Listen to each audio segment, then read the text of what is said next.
পৃথিবীর বিভিন্ন রাষ্ট্রের কাছে আমাদের ভাবমূর্তিকে ক্ষুণ্ণ করার জন্য উলামায়ে কেরাম, ফোজালায়ে ইজাম, বিশেষ করে ইসলামকে যারা পছন্দ করে তাদেরকে কালপ্রিট বানানোর জন্য এবং বিদেশি স্বার্থ সিদ্ধির জন্য, বিদেশিদের কাছে ব্যর্থ রাষ্ট্র প্রমাণের জন্য এক শ্রেণীর জঙ্গিত্ববাদের একটা নাটক আমাদের সামনে সাজাতো।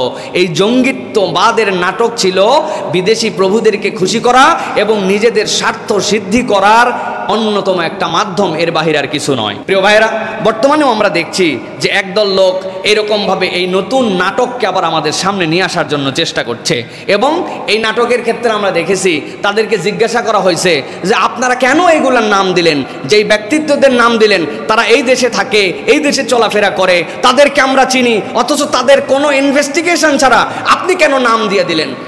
সেই দায়িত্বশীল পিবিআই কর্মকর্তা, পুলিশেরা তারা বলতেছে আমাদেরকে বলেছে, আমরা তাই দিয়েছি। আমাদের জিজ্ঞাসা দুটো, এক নম্বর, কারা আপনাদেরকে বলল, তাদের ইন্টেনশন কি, কোন রঙ্গলীলাকে বাস্তবায়ন করার জন্য আবার এই নাটক সাজানো হচ্ছে?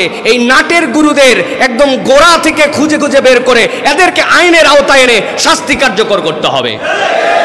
দুই নম্বর বলতে চাই, আপনি একটু বোধ বুদ্ধি খাটালেন না, আপনারা যা বললো তাই করলেন। ছোটবেলায় গল্প শুনছি, আপনারা শুনছেন কিনা, এক ছেলে নাকি পিচ্চি পোলাপান থানায় ফোন করছে, দুষ্ট ছেলে ফোন করার পরে বলছে আমার নাম অমুক, বাবা তোমার বয়স কত? ছোট মানুষ আমি। আপনি কি ওসি? বলছে হ্যাঁ আমি ওসি। বলছে আপনার হাতে কি লাঠি আছে? বলছে আছে। বলছে তাহলে আপনার লাঠিটা আপনি আপনার পশ্চাৎ দেশে ঢুকায় ফেলেন। চিন্তা করছে কত বড় বেয়াদব। এই কথা বলে মোবাইল ফোন রেখে দিছে, টেলিফোন। খানিকক্ষণ পরে আবার ওই লোক ফোন দিছে, ওই লোকের কাছে ওই পিচ্চি, দিয়েই তো বুঝছে এই পিচ্চি। বলছে আপনি কে? বলছে আমি ওসি। বলতেছে আপনার হাতে কি লাঠি আছে? চিন্তা করছে আগের বার লাঠি আছে বলছি, এই জন্য ব্যাক করলে এত বড় বেয়াদবি করছে। এবার বলছে না বাবা আমার হাতে লাঠি নাই। বলছে তাহলে আপনি লাঠি ঢুকায়ে ফেলছেন? বলে ফোন রেখে দিছে। ফোন রেখে দেওয়ার পরে খানিকক্ষণ পরে ওর মার ওই নাম্বার ট্র্যাক করে ওই লোক ফোন দিছে। ফোন দিয়ে বলল যে হ্যাঁ আপনার বাড়ির থেকে এইরকম একটা ছেলে দুষ্টামি করে আমাকে বলছে যে লাঠি ভিতরে ঢুকায় নেন।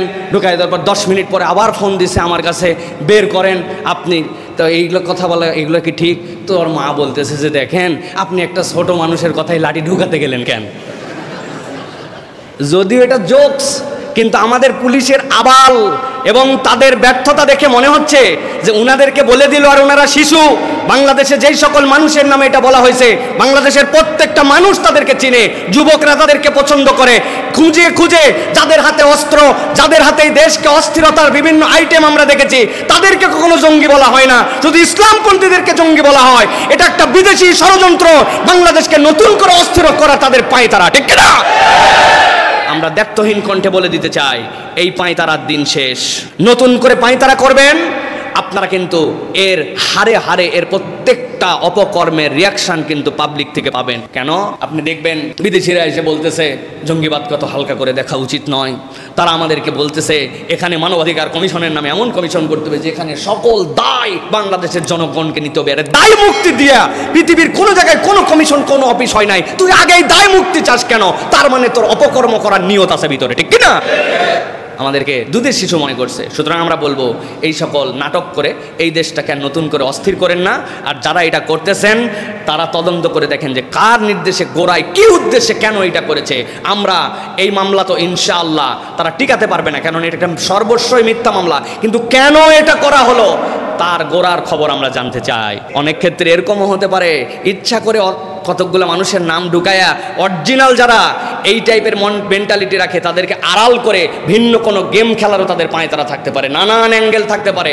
আপনারা এইটার কার্যকারণ তদন্ত করে জাতির সামনে এটার প্রকাশ করবেন, এটা আমাদের দাবি। আল্লাহ রাব্বুল আমিন আমাদেরকে এই দেশকে আল্লাহ হেফাজত করবেন, আল্লাহুম্মা আমিন। শাইখ, বর্তমানে একদল রাজনীতির কারণে আলেম ওলামাদেরকে গালাগালি করে, এই বিষয়ে আপনি কি বলেন? প্রিয় ভাইরা, প্রথম কথা হচ্ছে মান সাব্বা ফালাইসা মিন্না।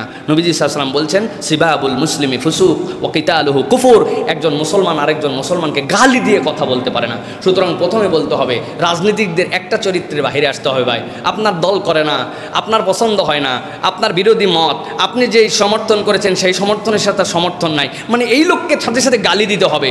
এটা আগে হুজুর যারা, আলেম ওলামা যারা ইসলামী রাজনীতি করে যারা, তাদেরকে আগে এখান থেকে পরহেজ করতে হবে। আপনার গায়ে সাদা কাপড় ভাই, আরেকজনের গায়ে কালো কাপড়, কাদা দুইটাই লাগছে, দুইটাই নাপাক হতে পারে, কিন্তু সাদাতে ভিজুয়াল হয়ে নাপাক আর আপনারটা হিডেন নাপাক। তো আপনার সাদা কাপড়ের গরজে তো আপনি আগে সেখান থেকে বাঁচার চেষ্টা করবেন, এম আই রাইট? তাহলে আপনাকেই চিন্তা করতে হবে যে আমি আগে একটা সৌন্দর্য উপস্থাপন করি। সুতরাং আগে ইসলামপন্থীরা সতর্ক হবে। সাথে সাথে বলবো যে দ্বিতীয় একটা শ্রেণী আছে, ইসলামপন্থী বলে তাদেরকে গালি দেয় না, ইসলাম পছন্দ করে, আলেম ওলামা, তাদেরকে ক্রিটিসাইজ করতে পারলে তাদের মনের মধ্যে সুখ হয়, তাদের অন্তরের সাথে শয়তানি জড়িত, সুতরাং অমুককে তুমুককে কথা বলে তারা মজা নেয়। সাধারণ একজন মানুষকে অপমান করা আর আলেম ওলামাকে অপমান করার মধ্যে আসমান জমিন পার্থক্য আছে। এই বোধের জায়গাটা তাদের মরে গেছে, সুম্মুন বুকমুন অমিউন, তাদের সব যেন মরে গেছে, নিরেট যেন রাজনীতি তাদের কাছে শেষ। কবরে যাওয়ার পরে আপনার আমার কাউকেই জিজ্ঞাসা করা হবে না কোন দল করতো, কিন্তু কবরে যাওয়ার পরে জিজ্ঞাসা করা হবে তুমি মিল্লাতে মুহাম্মদ ছিলে কিনা, তুমি মুহাম্মদ সাল্লাল্লাহু আলাইহি ওয়াসাল্লামের উম্মত ছিলে কিনা। তো মুহাম্মদ সাল্লাল্লাহু আলাইহি ওয়াসাল্লামের উম্মতের সবচেয়ে বড় প্রতিনিধিত্ব কে করে?